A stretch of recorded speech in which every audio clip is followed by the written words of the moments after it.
and what to measure. Go ahead. Oh, confident decisions using attribute and variable MSA. And of course, we're going to cap it off Excuse with, me, Manny. I yeah. can't record it because you are in control. Oh, isn't that funny?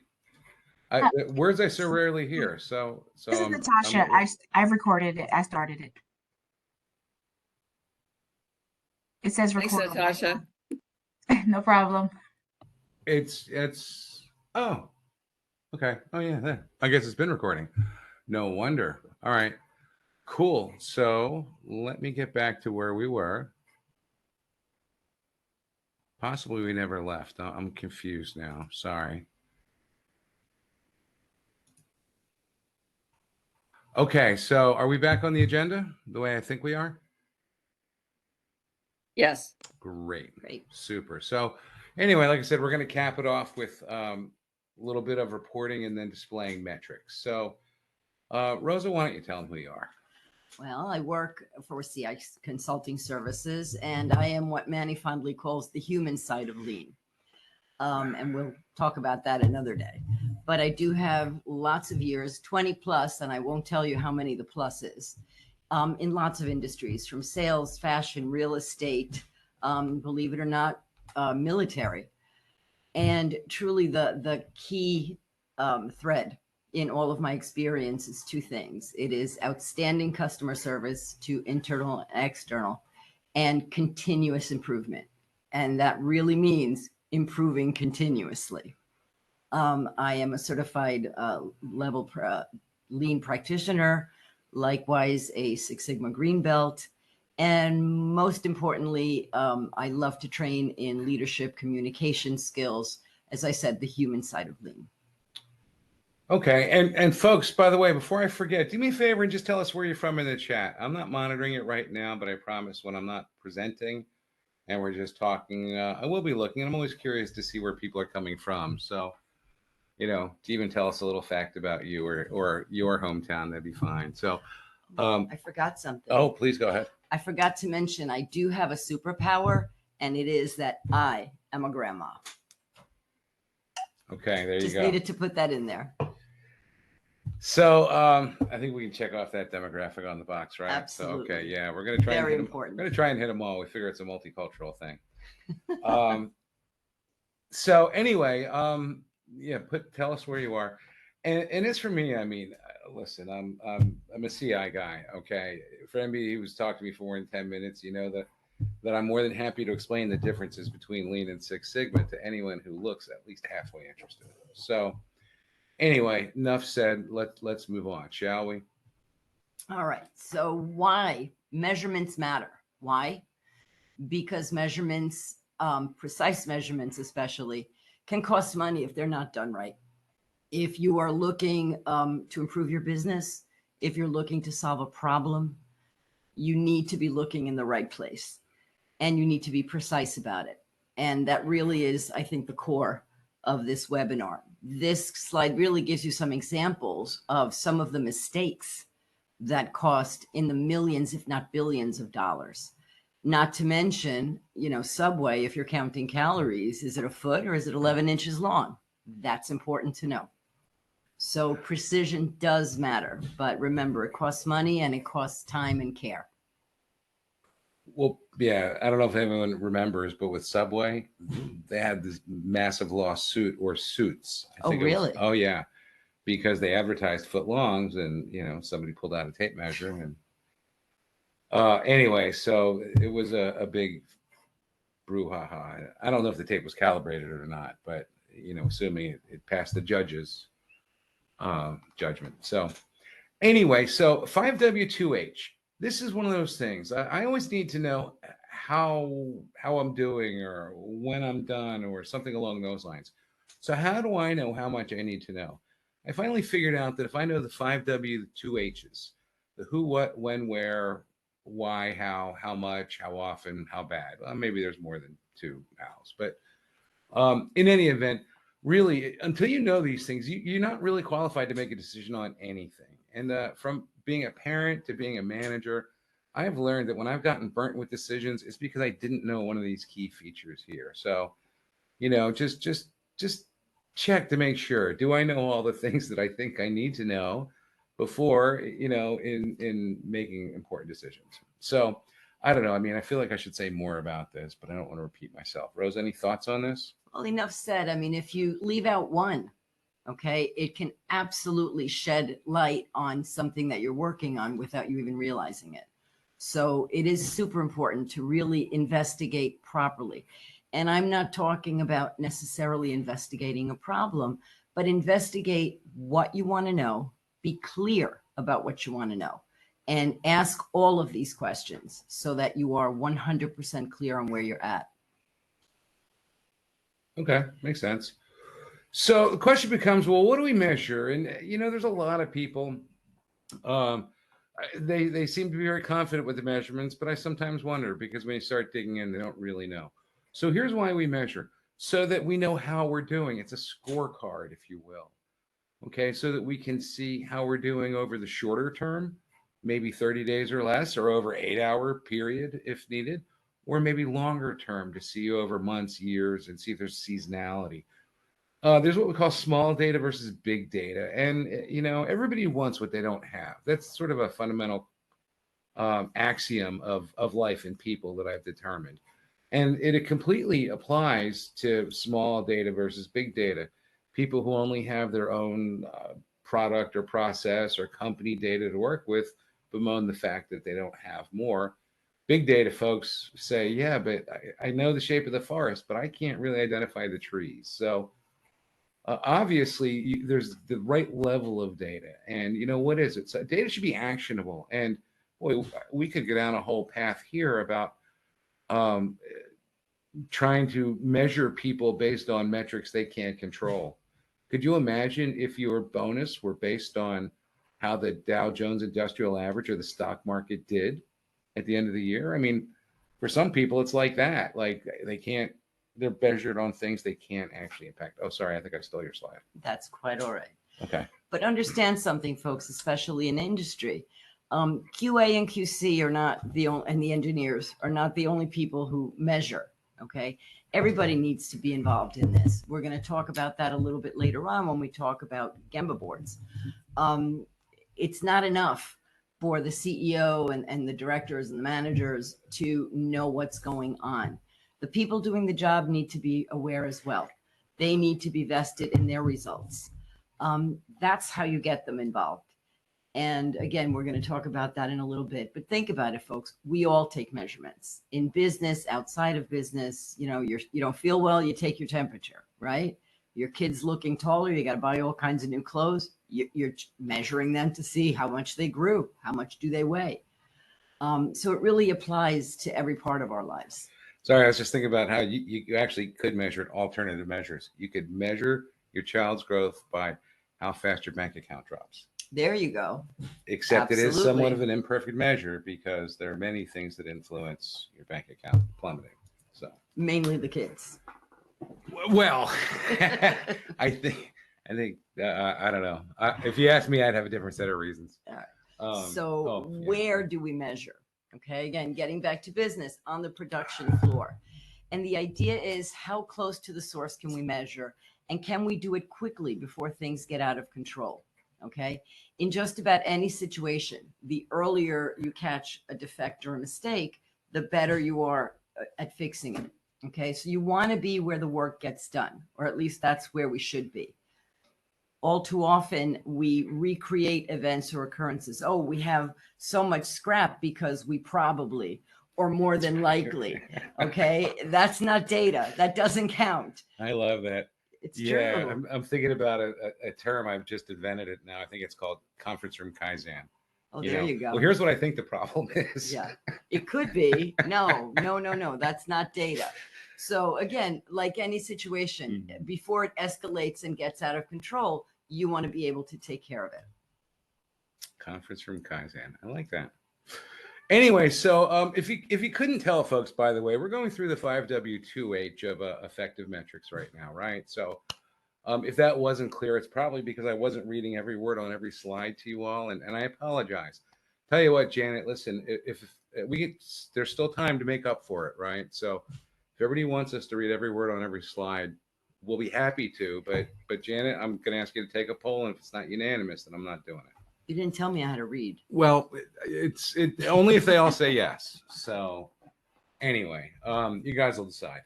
So the question becomes, well, when do we measure? And it's very important to measure right away.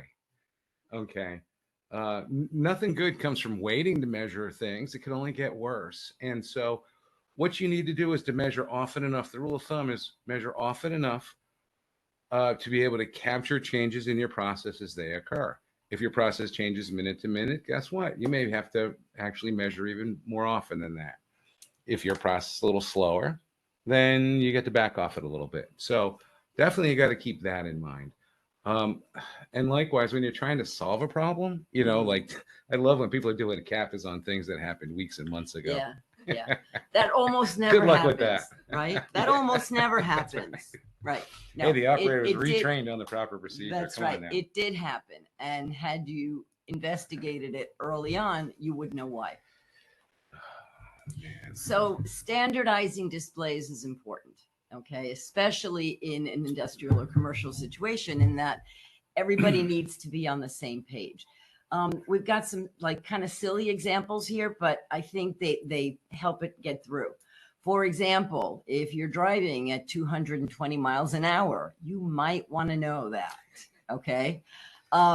In commercial shipping, like food products and stuff, restaurants, you need to know what your freezer temperature is, okay? You can't just walk in there and say, yeah, it's cold enough. No, because the FDA inspector that comes in is going to say it is not. Hey, so I got something for this. Okay. So I use OneNote, right? I like OneNote, or at least I used to. But Mhm. when I use it on my phone, the search is in a different place. When I use it on my iPad, search is in a different place. Yeah. On my Mac, can you imagine what the answer is going to be? And same thing when I'm on a PC. It drives me crazy. The idea Crazy, is you honestly. want to be able to standardize the way you display information gathering, simply so that everyone can understand it and everyone can find it easily. I think we may talk about this a little bit later on, but one thing that drives, I May as can't well talk help about it now. I Then. can't help it. When people keep their own private little spreadsheets, you know, on their desktops, so they know stuff that the rest of us don't have a clue about. And then when it comes to a meeting, you know, you're thinking, remember, we said the 5 W's and the 2 H's, right? There's one piece of information missing that only that person has. So how are the rest of us supposed to help work out what the situation should be or how to improve things?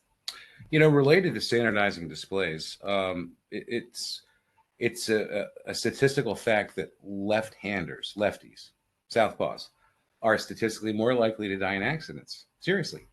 Really? Because when you know the brown sticky stuff hits the rotating blades, like for instance, you know, they see the oncoming headlights. You know, apparently more often than right-handers do, lefties will like steer into. You know what I mean? Like we're sort of used to things being backwards. I'm just telling you, it's. Just be careful.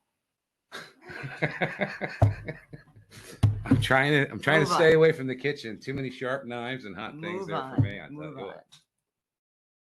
So here, go ahead. All I right. think So we're how do completely you off track now. determine what to measure? I'm sure that most of us here are familiar with the term KPI, key process indicators. Now, KPIs should show something critical to the business. Okay. They don't necessarily need to know what color shirts everybody's wearing every day.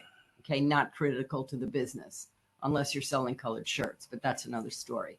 So you really want to make sure before you set up your metrics and before you start looking at data that you're getting the right stuff, the stuff that's really, really important. Typically, safety, quality, delivery, and cost are super important to a company because they want to make sure that they check off all of those boxes. In addition, status, particularly, again, when you're looking at daily production quotas versus, plan versus actual, you want to know. You don't want to know 2 weeks from now. You need to know that today, because if today's not working, tomorrow's not going to work either. Okay. Now, do we need to measure everything? Absolutely not. You really need to determine what it is that you need and then figure out how you're going to get it. And that's the hard part. Just remember, by the way, the good people are up there, not there. Oh, sorry. Okay. Sorry, folks.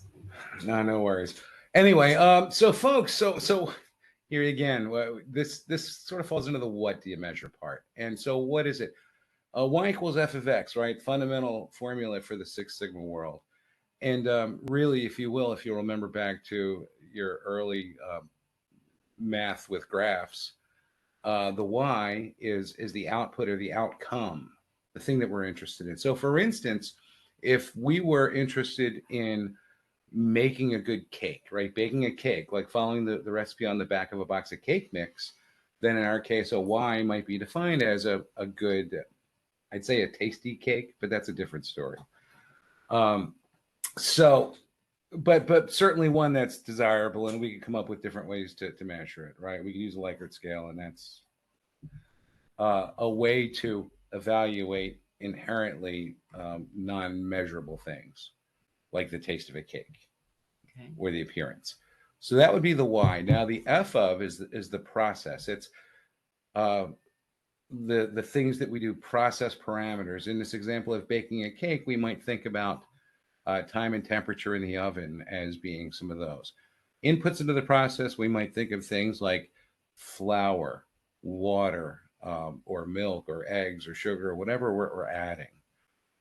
So the idea is that to get the outcome or the y that we want, in our case, a very flavorful cake, then what we need to do is to pay attention to the critical inputs into the process and the way they combine and react in the process themselves to generate the output.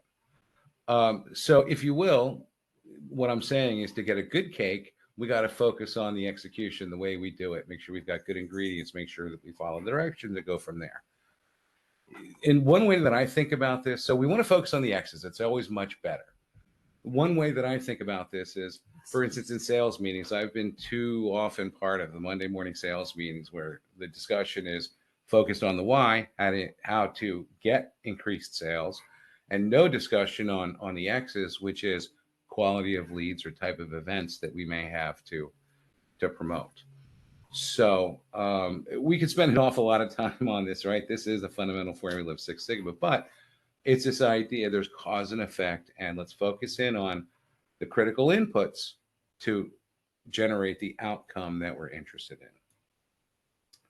So, Rosa, you want to talk a little bit about the how? Sure, the how to measure. Okay, let's take this lovely photo of a ruler. Remember those when we were in grade school? Okay, you're certainly not going to measure for carpet in a room that's 20 by 30 with a ruler.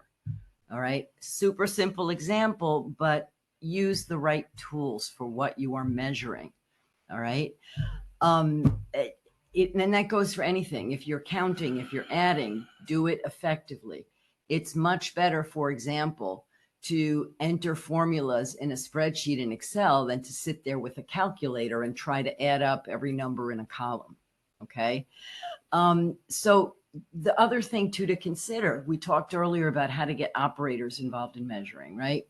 So don't make people accountable for metrics that they can't control, that they can't affect. All right. If any of you are familiar with Deming's red bead experiment, you'll understand that the initial draws, right, how many red beads versus white beads were in the paddle, are going to vary. Okay. But at the end of the day, the system is flawed, right? So you can't make people accountable for what they have no control over. And that's a classic example of what that means. Manny's going to talk to you about validating your measurements with attribute and variable MSA. You need to develop a control plan, something that is going to tip you off that your process is out of control before it gets so out of control that it becomes a fire, right? So you want to develop standard work. You want to develop your control plan. You want to develop things that are going to keep your process within parameters. The other thing, I beg your pardon, do you have tough inspectors? I've had situations like that where our inspectors were, past letting things through. And yet the inspector on behalf of the customer who would come to surveil sometimes, his standards were different. Okay. And sometimes it was as simple as measuring with a caliper on the tip or on the inside, right? You're going to get different numbers. So you need examples to help with defects or mismeasurements, something that you can kind of hold as a standard that everybody is aware of and can follow. Right. Sure. Which leads into, so how do you tell, right? So we get back into the statistical stuff soon. So let's talk for a minute about measurement systems analysis. MSA, or some people call it gauge R&R. I don't love that term, but because it's really a measurement system. It's the people, it's the parts, it's the process, it's the environment, it's the method, it's all those things. It's the 6 M's that we talk about sometimes. So some people are familiar with gauge R&R because they'll say to me sometimes like, oh yeah, Manny, when we bought that caliper 4 years ago, we did a gauge R&R on it and it was okay. Well, great. That's good. That was good 4 years ago, but are you still okay today? Again, it is a measurement system. It's not just the device. So I say you should run MSA early and often actually, and run it as a check. You get a new inspector, check them after a couple of months and see how they're doing. Make sure that they're progressing where you expected them to be. Make sure that you understand how your process is performing. And the idea is, right, there's a lot of variability in measurement. When we think about variability, it's like, it's getting to be a harder example to swallow anymore. But it used to be when you'd step on the old bathroom scale with the pointer, you'd step on the scale and say, oh, I don't like that number. Something must be wrong. You'd step off the scale, tap the scale with your toe a few times to set the pointer, and then step on it again. Oh yeah, I like that number much better. And that's variability in measurement because, you haven't changed presumably. And yet you're getting different measurements. So the question is, how much variability is too much variability in your measurements? And that's what MSA does for you, right? So it's pretty good stuff. It can help answer things like, do customers return good products? Or the ever popular, production submitted a batch to QC. QC said it's not right and it needs to be readjusted. And you go round and round until somebody gives in one way or another. So anyway, variable MSA can help us with that, and we see that a lot. That customers and suppliers don't agree if product is good because it turns out they're measuring differently. I will tell you this, attribute MSA, whenever you're looking at a visual inspection, you're looking at paint defects, if you're looking at any kind of surface defect, pinholes, fish eyes, you name it, there can be different criteria. And different people have different standards. I did some work with a frozen food company once nationally, and they make Texas toast. One of the ways that you make Texas toast is that first you bake Italian bread and then you slice it. After you do that, you then it gets inspected at high speed on this belt. It gets slathered with butter and then boxed in. Eventually it gets palletized and onto a freezer truck. But meanwhile, we had these operators who had very high speeds. I mean, after all, you're getting 10 or 12 slices off a loaf, and they're doing many loaves in a day, having to try to pull out defects. And so it turned out they were being way too conservative, right? All too often, inspectors are tougher, harsher judges of quality than other people. And that's what we found. We found they were actually being too conservative and throwing away decent product. So if we hadn't done an attribute MSA, we would have never found it. So that's the question. Do people make the right decisions? Do they make consistent decisions? So you want to know if you're right with metrics, make sure you're making good decisions and you understand your numbers. So, and then we get to the other side of that coin. Right. How precise is good enough? We use a saying sometimes, right? Don't let perfect get in the way of good. Okay. Sometimes, and that applies to metrics in the sense that sometimes we want too much information. Like, what if maybe, 6 months from now, we're going to want to know this, right? Let's focus on what we need. on what we are looking for to deal with what we're dealing with now. Okay. So are we going to the stars or the moon or to work? Where are we going? If we were going to the stars, obviously Hubble's vision issue would be a problem because we couldn't pick out that star. Okay. By the same token, if you're looking for, a huge number, 6,349,000, et cetera, et cetera, do we really need all that? Okay. Is that what we're after? So understand that while we need to be precise, we also have to understand who our audience is, who are we reporting these metrics to, and what are we doing with them. And that should definitely gauge the amount of precision that you're obtaining. Right. And by the way, just so you know, with that bottom bullet point, if it's 49.38% or some other version, I prefer 49.4 myself. Why? Because if you can tell me the 0.4, then I believe that you've got data behind it, but you're not giving me the unnecessary precision of the 0.38. Good and point. you're not guessing, as you might be if you said 49%, although that would be ordinarily when I hear like things in multiples of fives, I know they're guessing. How long does that take? 5 minutes, 10 minutes, 15 minutes? True. Yeah, okay. I know it's probably anything but that. So again, you want to make your reporting relevant. And for that, you really need to understand your audience. Who are you reporting to? If you're reporting to employees, if you're having a floor meeting, all right, you're a supervisor and you're dealing with your folks. If that's who you're reporting to, they have different wants, if you will.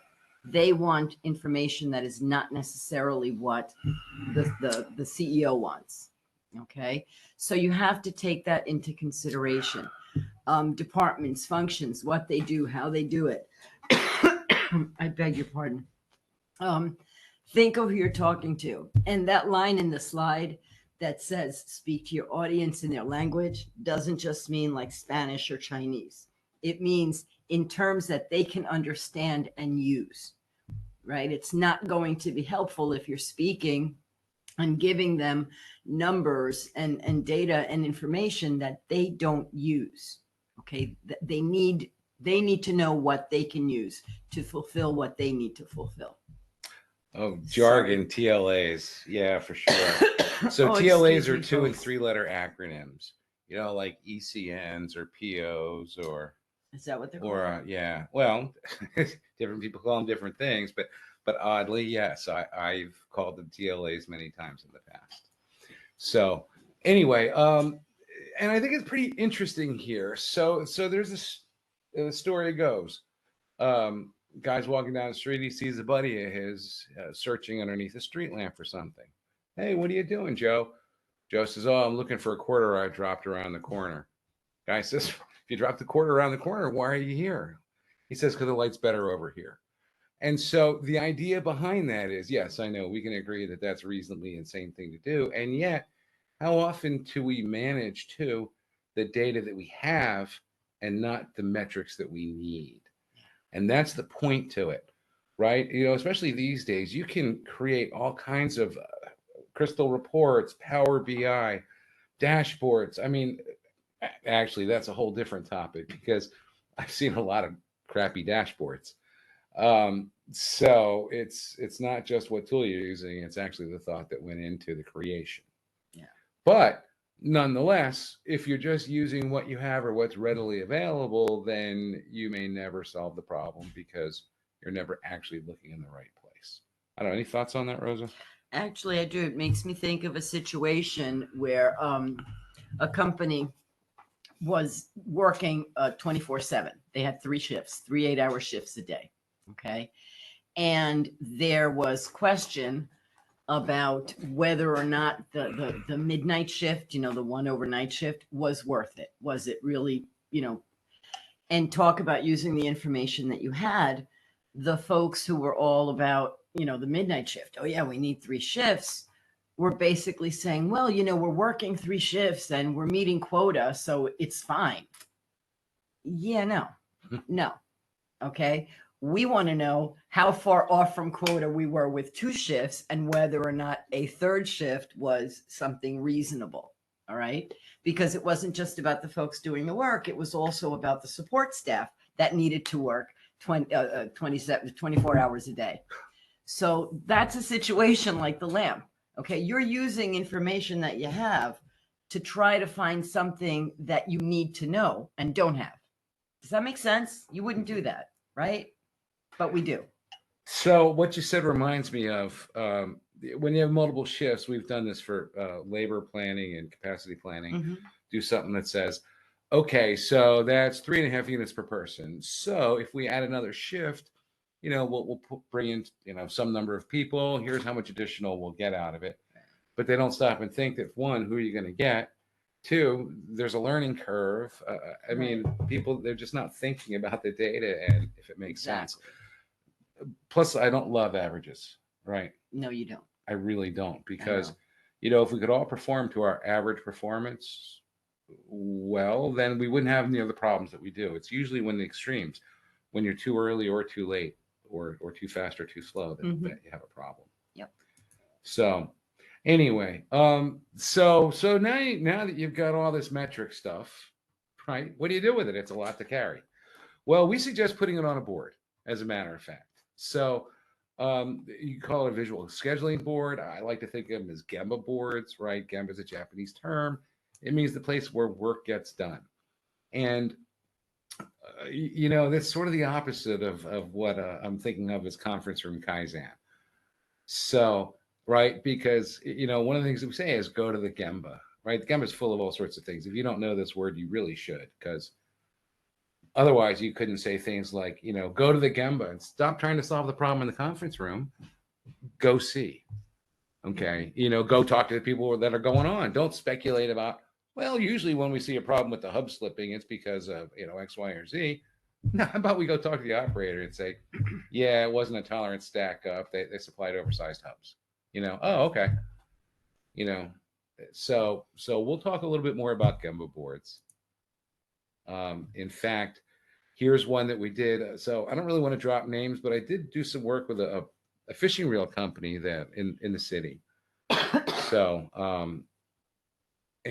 so the state is Pennsylvania, by the way, if that doesn't mean anything to anyone. So this plan to actual board was one that we had created.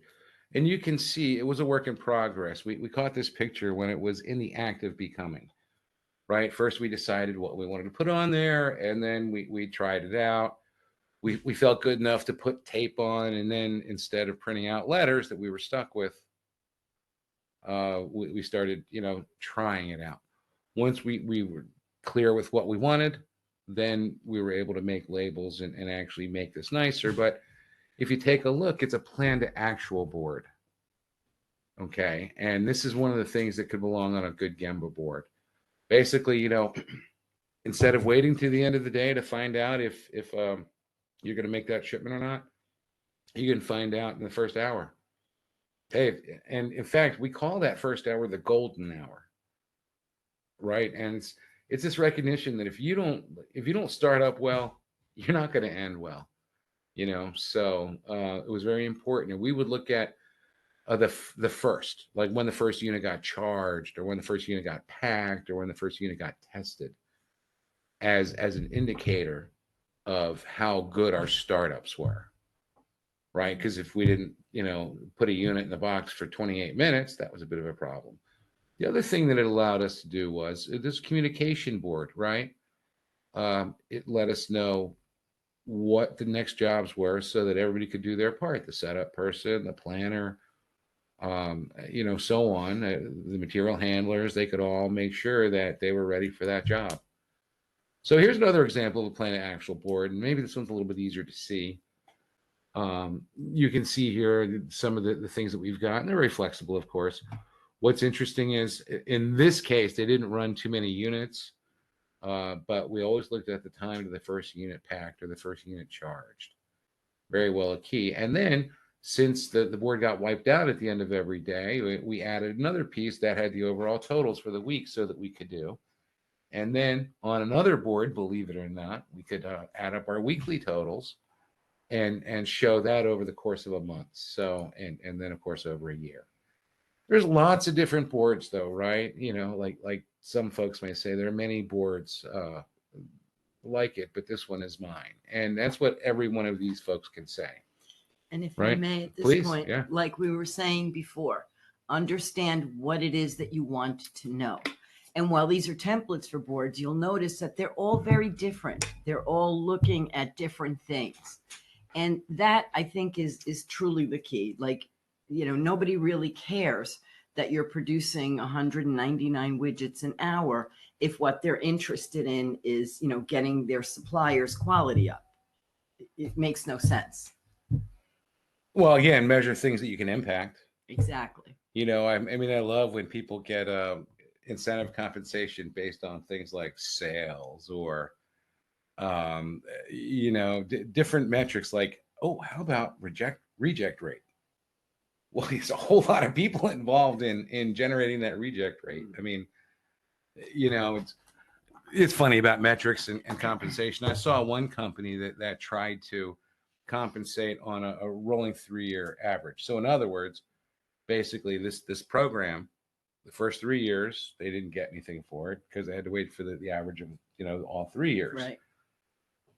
And then they missed it for 2 years after that because nobody cared.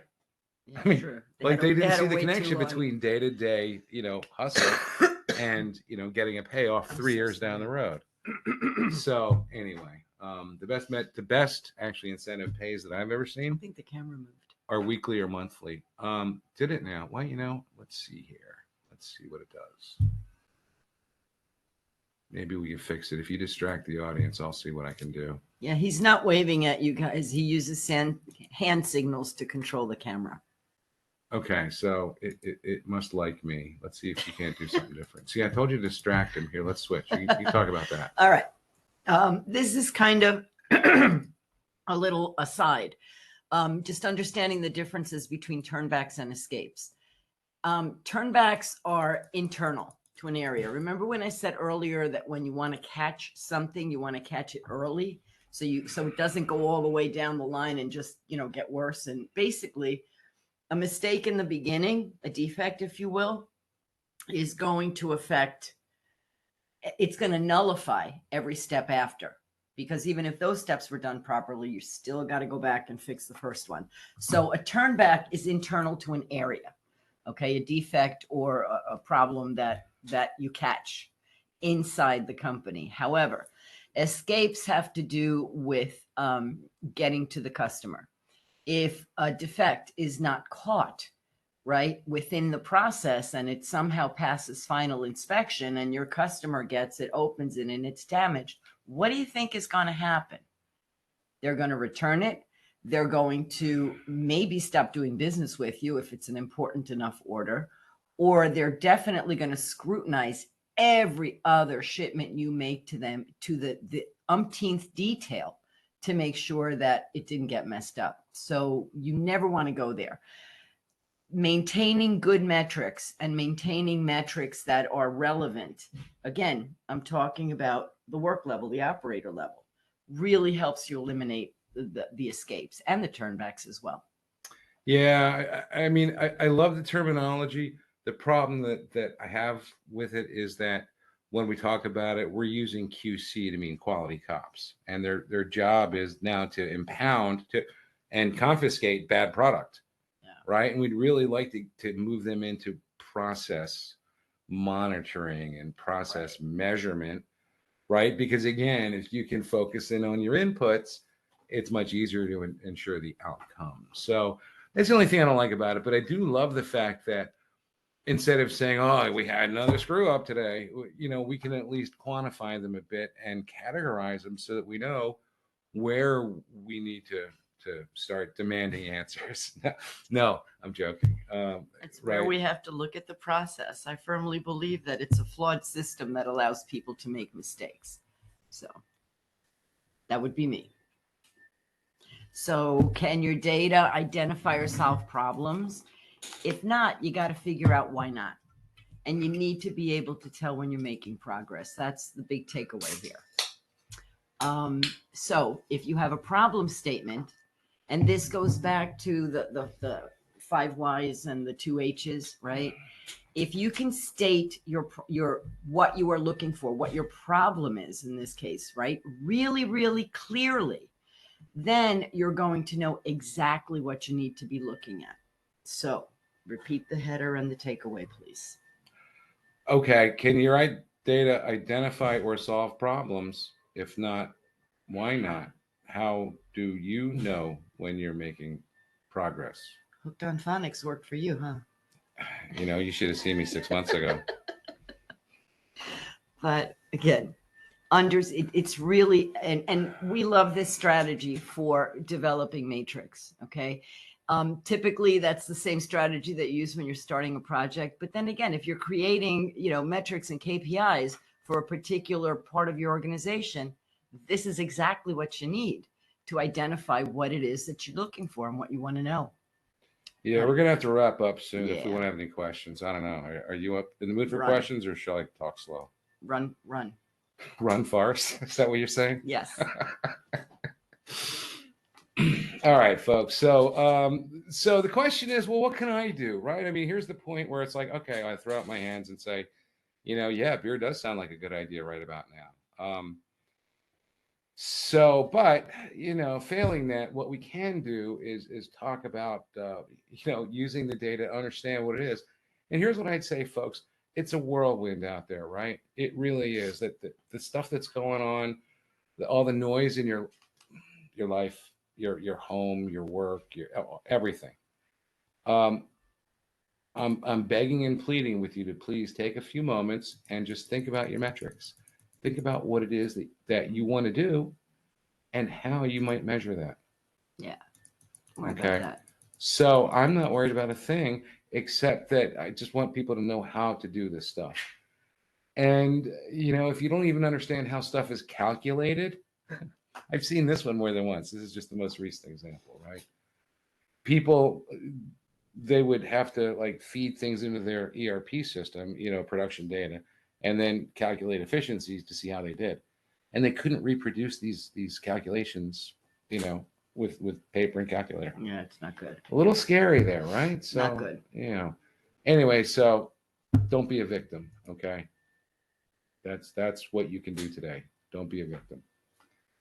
Oh, still me. Okay. So anyway, naturally, you want to come up with an easier way to do things. So here are some examples of data collection that we really like. Instead of giving people what's essentially a blank piece of paper and making them fill out everything, try to do it the other way around. How can you set a data collection form that people fill out as little as possible, and that checking something off is good enough? Okay. If you could do it on the computer and for instance, you guys all know that you can't put your phone number in the wrong spot in an online form. It won't accept it, right? There's the data validation or verification that's involved. So here's the point. If you're going to collect data, you've got to get people to do it. They need to understand what you want and what you're going to do with it. Because if they don't, then they may tell you some story that they think benefits them, rather than telling you the unvarnished truth. And believe me, you can't solve any problem if you don't really know what's going on. Trust me, I've tried. So learn from my mistakes, please. So remember we said before about speaking in the language that your audience understands. When you walk into a meeting and you have a spreadsheet with a gazillion lines and columns on it, and you put that up on your screen, do you really think that everybody in that room wants to see that data? No. They want to know that you know it. Okay, that they want to know, but they don't want to see it and they don't want to read it. Learn pivot tables. Analyze your data and make them reports. Make them easy to see. Use graphs and visual data, visual representations when you can. Make it easy for people to see. Something I heard recently that stuck with me. Somebody said, when your boss asks you a question, it's not that they want to know the answer. They want to know that you know the answer. That's exactly right. And I thought that was just a great way to say it. No, seriously, in my experience, always. They want to make the decision, but they want to know that the information I'm giving them is on point. So, you know what? make it so. Show them the condensed version, if you will, the visual representation or the pivot table. And if they question something, you've got the backup. I mean, you've got it, but make it easy for people to understand. Oh yeah, and really, it's not very difficult, especially with Excel or some of the other software out there, to take data and make it, sit up and dance, or stand up and sing or whatever, something. You have some pretty cool data. Mine never sings. My life is a little bit different than other people. I'll just say that. So anyway, what would be a good webinar without a few watch outs? So here, I thought about calling this tricks and treats, but it was the wrong time of year. So anyway, people, green belts especially, we see this a lot with green belts. They'll come to class, they've got a project like, oh yeah, we've got years of data, and they don't ever enjoy when I tell them, chances are good that your historical data is crap. Because if we're any good, you'd have solved your problem already. True. And it's either a tissue of lies that nobody, fills out properly because they're either afraid of getting in trouble or getting somebody else in trouble, or because nobody's ever explained to them why it was actually important to give a hoot. And you know what that adds up to? The guy looking for the quarter around the block from where he dropped it because there was light there. Okay, they're using what they have, not what they need. And we all do it, guys. We do. You move from one department to another, or you get promoted and you're using somebody else's data collection system because that's what they always did. No. Right. Can't do that. I know. I've got thoughts of entropy and then red beads. So red beads, right? With the red bead experiment, of course, red beads represent potential issues, things that they're not quite right, but you didn't fix them, right? Like, oh yeah, well, everybody knows that the instructions at this particular station are wrong, and when it says to do this, that's for the old style, and they know how to fix it now. It's very obvious. It's obvious to everyone except the new person who didn't know there was a difference, or that loose light switch, the one that you got to jiggle to make it work, or how about the fact that somebody called in sick and there was no backup plan for filling the supply cabinet? Okay, there are all those potential issues that we haven't fixed. It doesn't happen most of the time, right? But there are potential issues that can add up, and that's one of the things that the data will show you anyway, is like how bad it really is. And how long does it take to fix that? How much time did you spend correcting that simple error? Oh, it didn't take long. It only took 5 minutes. Yeah, but how about everything else?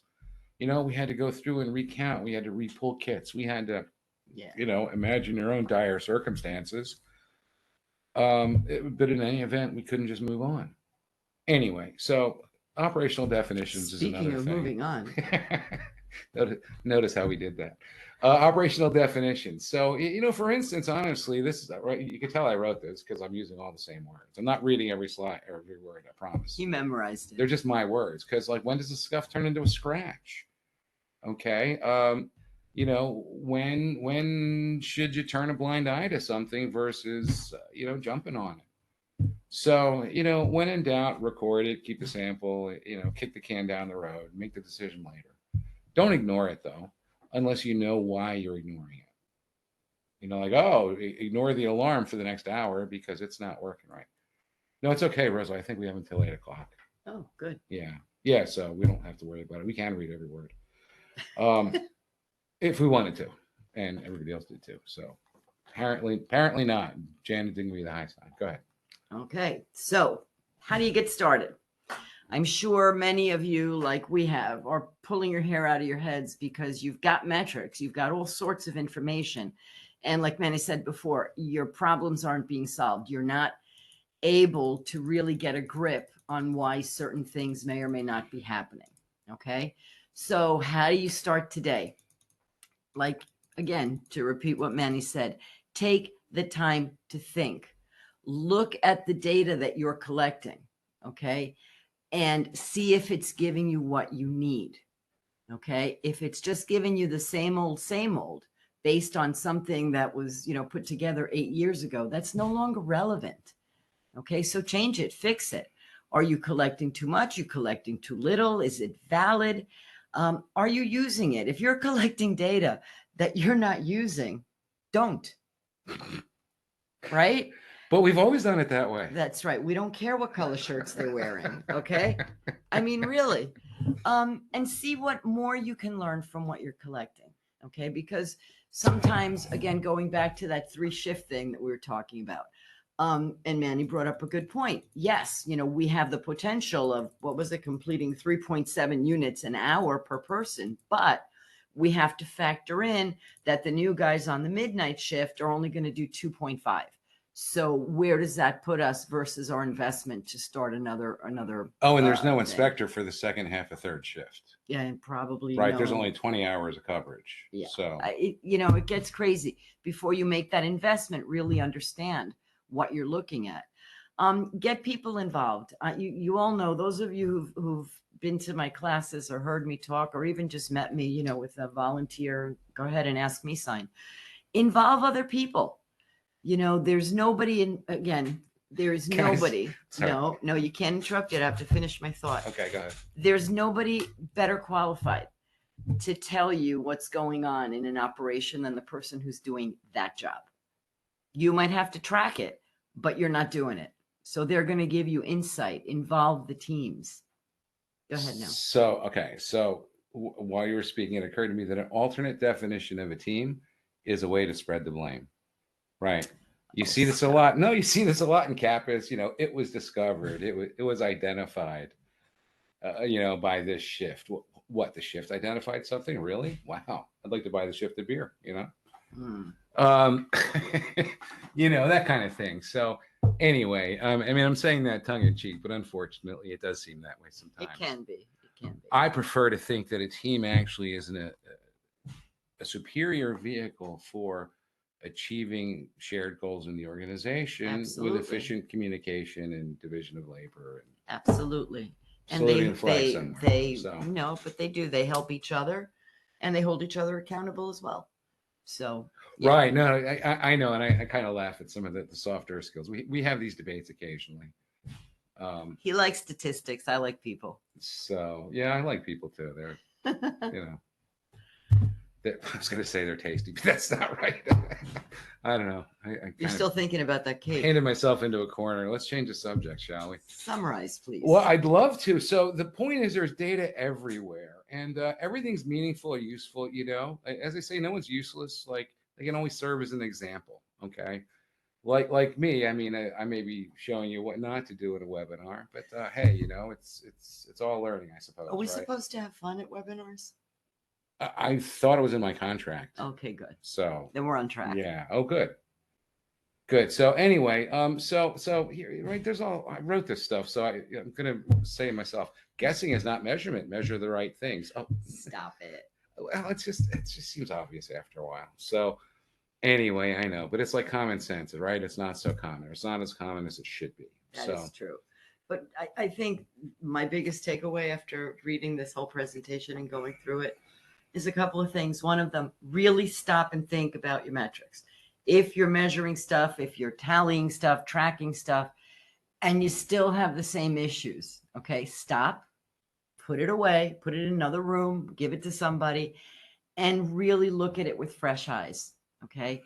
And also, second important thing in my book is understand who that data is for, who those conclusions are for, and make sure that they make sense to those people. Because depending on who they are, what you're tracking, what's good for this guy is not going to be good for that guy, right? So keep that in mind. If you do those two things and sort of, go back and really check for what you need, you're going to be okay. Oh, good. So what do you do next? Well,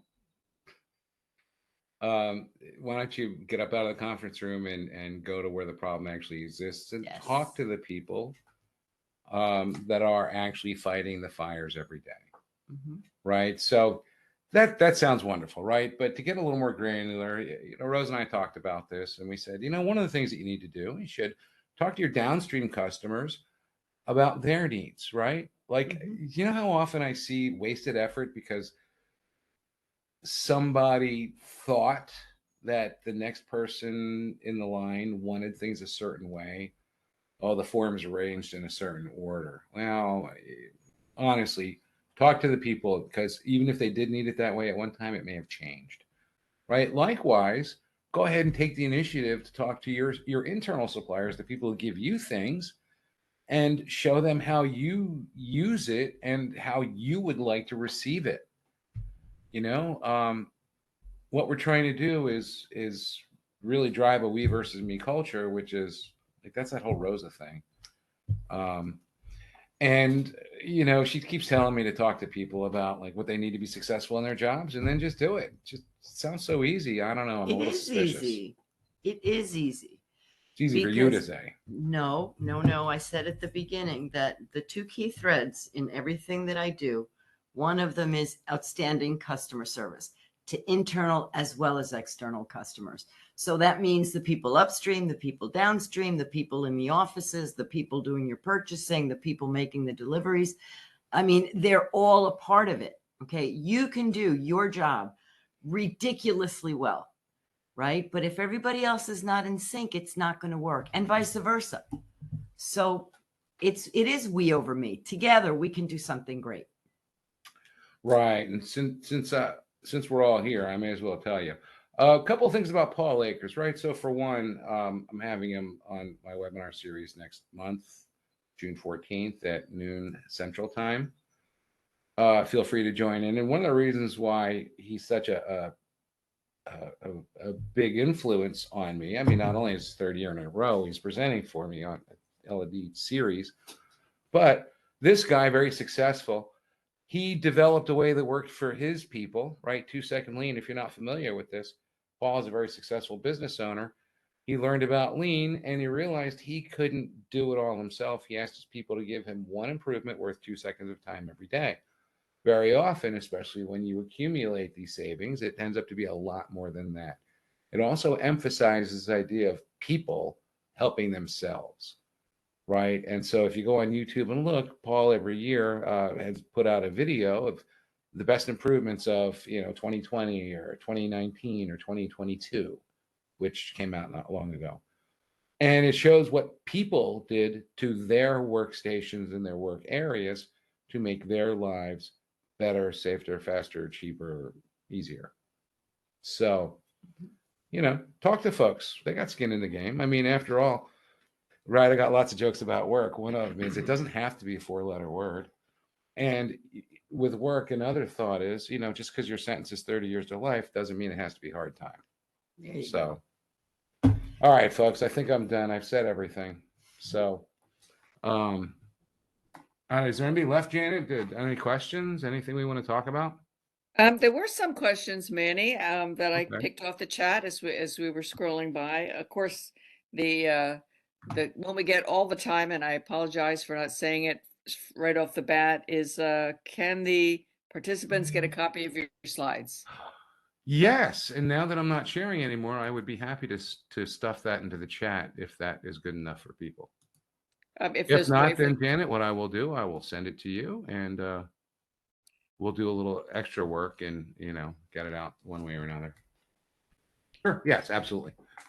I also had something else I was going to send. I had a note somewhere. So about it. for I'm trying to everybody remember. on the call, Manny will send me his slides, and we'll try to include that with your RU letter, because you will get RUs for attending this webinar. And we will also include the link to register for the next webinar. It's also in the chat if you scroll back up by, and maybe a copy of the slides as well. So, but be patient. There were a lot of people on this call, and it may take a week or two for us to get those RUs out to you, but we will get them to you. Great. And Great. we'll also share a link to the recording.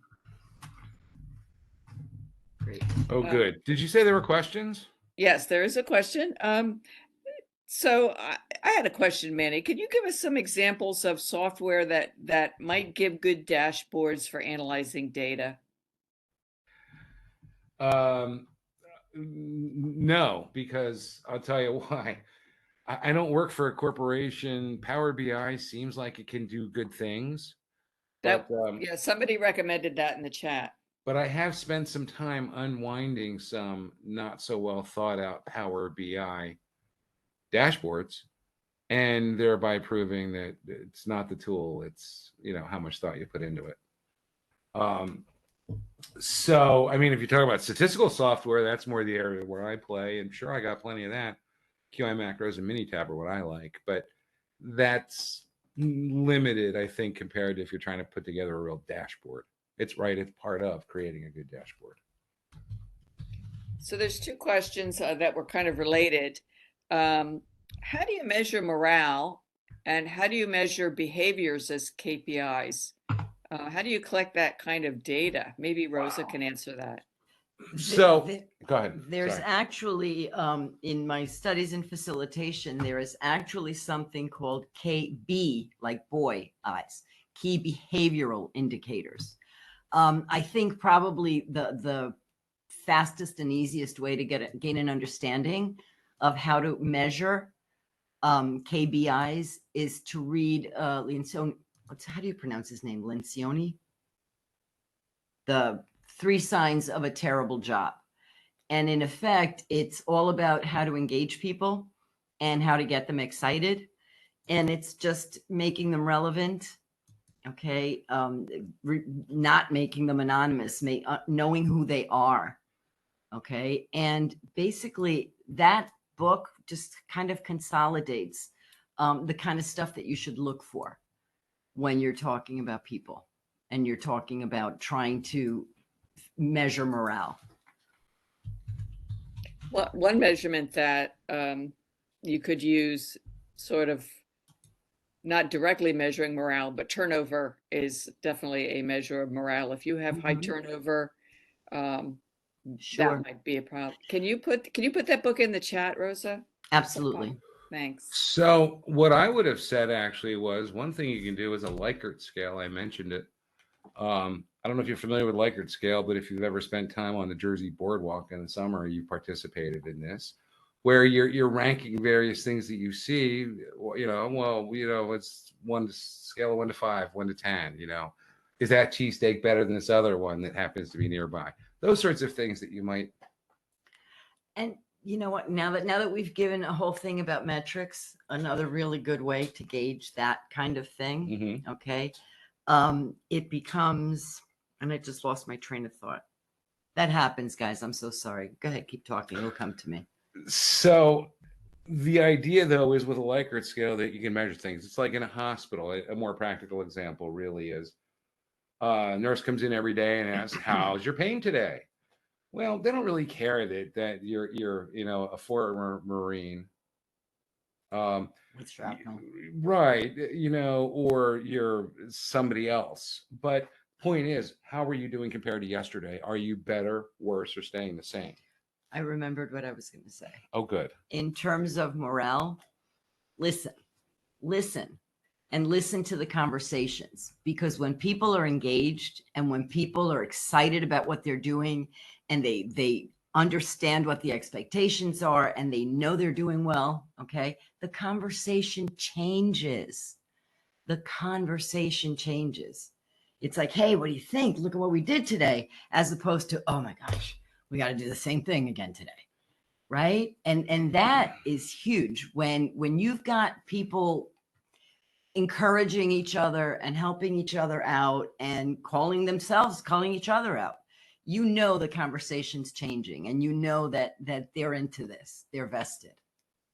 Right. So listen. Boy, think about barriers to communication. Oh, we could go forever. Yeah. Sure. But the one that I think is the biggest one is when you're trying to talk to your manager. They've been in meetings all day and you've got some really burning issue, and they're checking up on their email because they've been in meetings all day. And they're like, go ahead, keep talking, but they're reading their email at the same time. And I can tell you, for one thing, that person's not doing either of those things well. True. And it makes the person with the problem feel like they're not near as important, especially when the person keeps saying, "Oh, I can't believe they did this. What are you talking about, boss?" "Oh, the email." "Oh, okay."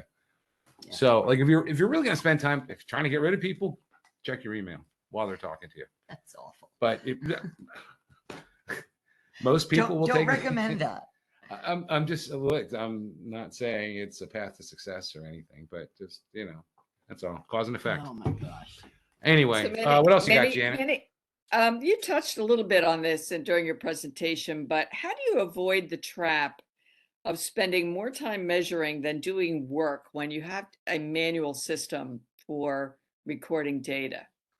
That's a good question. So I asked myself a technical question, and it goes like this: is the juice worth the squeeze with whatever I'm doing? And you got to think about that, right? I mean, I'm putting out a certain amount of effort. What am I getting out of it? You know, we see a lot of this stuff with data, and it really becomes a psychology thing. Because after all, I collected data for a week. I know how I did last week, but I've seen people who are like, "Yeah, but it might change next week. Let me just check. I'll collect for another week and see if anything's different." You know, I mean, I've seen all sorts of things. I've seen people look at Pareto charts, and boy, you know, the first bar, right, the biggest contributor to the problem, it's not a question as to what it is. I've had people look at it and say, "Yeah, I don't know what I should work on first." First, just do anything because it's better than doing nothing, Well, right? that's why that slide that we did with a well-defined problem statement and a well-defined goal is so important. If you really don't know where to start, stop, think. What is my problem? What am I trying to achieve? And if you do it in a really well thought out and clear and concise problem statement, you'll figure out where you need to start. Yeah, you're talking about that mindfulness stuff, right? Where Yeah. you suggest taking, you know, 5 minutes at the end of every day, writing out the things that you've done, and or at least writing down what you need to do tomorrow before you leave, and especially on Friday, it's important. I saw another variation where with I'm somebody really else. high tech. I text myself now. Well, I saw another variation though, where what you actually do is you write down the things you're grateful for, along with the things that you need to work on. Mhm. But there's many variations, but it's a little reflection somewhere along the way. Yeah.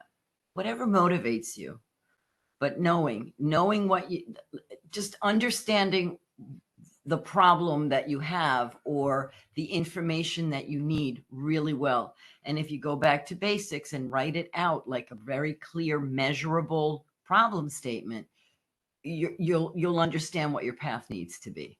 Hyman Rickover, you don't understand a problem if you can't write it down. That's correct. Father of the modern nuclear navy. And the devil And is every in other the one, too. details. So And Right. the devil is in the details. So that's there are no more questions after that. Great. Thank you very much, Rosa and Manny. Thank you Enjoy. guys for putting up with us. It's been a long day. We all enjoyed your webinar. Sure. Hey, I'll tell you what. I mean, I'm more than happy to talk to folks. I booked out the time on the calendar. I mean, we can connect and give people a few minutes back. But if anybody has a question, I think I put contact information. So I'm not a very good consultant, am I? I didn't put my contact information everywhere. Let me see if I can't rectify that situation as we're saying goodbye. Now's your chance to put it in the chat as people drop off. But be patient. It might take it, like I said, a week or two to get you the slides and the link to the recording and the RU letter. So but thank you for your patience. And thank you for attending Delaware's May meeting with our presentation. Thank you for the opportunity, Janet. We appreciate it. You're welcome. Absolutely, folks. And I hope you enjoy your evening or your day, wherever you are. And thanks for taking the last hour and change to spend with us. We absolutely enjoyed it. Good. Thanks, guys. Have a great night. All right, folks. Have a great evening. Bye. Bye All now. right. And thank you,